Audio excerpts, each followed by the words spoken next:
Over the empty Pacific, a white object hung in the air with no wings, no exhaust, and no visible means of staying there. Then it dropped away with a speed that made trained pilots reach for words they still could not find. For the men in the cockpit, that was only the beginning. What they reported next would pull the case from a strange sighting into one of the most discussed encounters in modern military history. The setting was the waters of Southern California in November 2004, where the USS Nimitz strike group was training in open sea. It was a place built for routine, yet the sky did not behave routinely. This mattered because the people involved were not casual skywatchers. They were naval aviators, radar operators, and crew members trained to notice what belongs in the air and what does not. The first strange reports came from radar and from the crews who saw an object behaving in ways that seemed to ignore the usual limits of aircraft. It was there, and then suddenly it was somewhere else. Witnesses described a smooth, white, elongated form, almost like a piece of candy or a floating capsule. Its shape was so plain that it made the performance around it feel even more impossible. One of the most compelling details was the way it seemed to move, without the familiar signs of propulsion. No wings banking into a turn, no rotor wash, no heat trail, just abrupt motion and silence. The object was reportedly tracked, descending from high altitude to near sea level in a short span of time. That kind of movement, if described accurately, leaves very little room for ordinary aircraft performance. Then came the moment that made the case unforgettable. A fighter jet was sent to investigate, and the object appeared to react. It was as if the encounter had become a conversation without words. The pilot later described closing in and finding the object hovering near the surface, almost motionless in rough air. For trained aviators, stillness in that setting can be as unnerving as speed.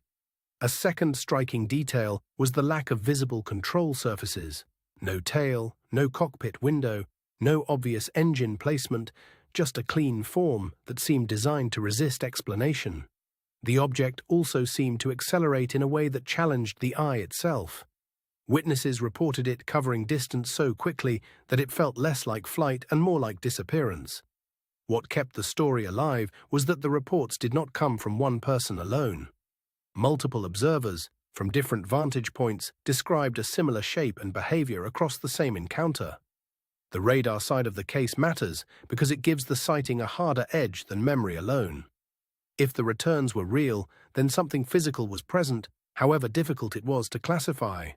Supporters of the extraordinary interpretation point to the combination of radar, pilot testimony, and the object's unusual motion. Taken together, they argue, the encounter feels less like confusion and more like a technology beyond the familiar. The strongest claim is not that every detail is settled, but that the case resists easy dismissal. A trained pilot, a radar track, and a seemingly impossible flight profile make a difficult trio to ignore. Still, the story has to be handled carefully. Human perception can compress time, distance, and speed, especially in the sky, where even experts can be fooled by scale and angle. Some skeptics question whether the object was misidentified debris, a balloon, a sensor artifact, or another aircraft seen under unusual conditions. Those possibilities deserve a fair hearing, even if they do not fully satisfy every report. Yet the encounter remains stubborn because the details do not line up neatly into one simple answer. A drifting balloon does not easily become a fast-moving target that appears to answer a fighter jet. Another unresolved point is timing. The reports unfolded quickly, with crews trying to make sense of what they were seeing, while the object seemed to change position faster than the situation could be understood. That speed of change is part of why the case still lingers. It suggests either a dramatic misunderstanding, a rare technical failure in the chain of observation, or something genuinely unusual moving through military airspace.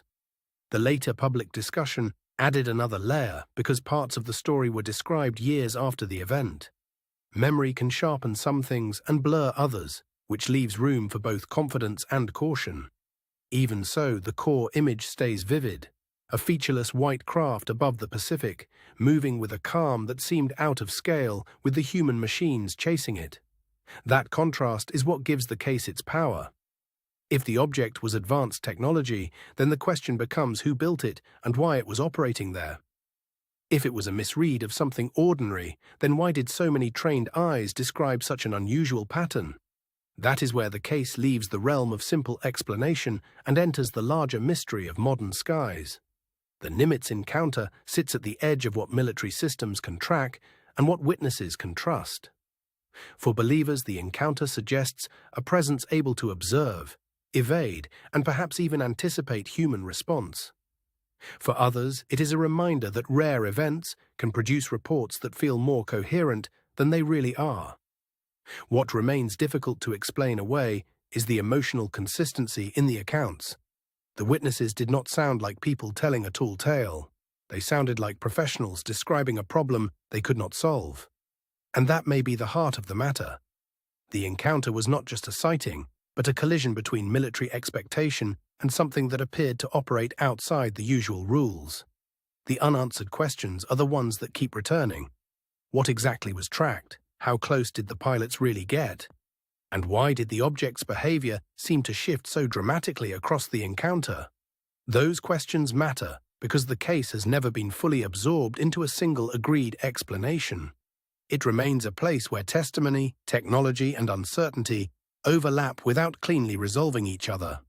The Nimitz encounter endures because it offers both the thrill of the unknown and the discipline of serious reporting. It invites wonder, but it also demands that every claim be weighed with care. And when the evidence is laid out side by side, the mystery does not disappear. It simply becomes more focused, pointing toward a phenomenon that still sits just beyond the edge of explanation.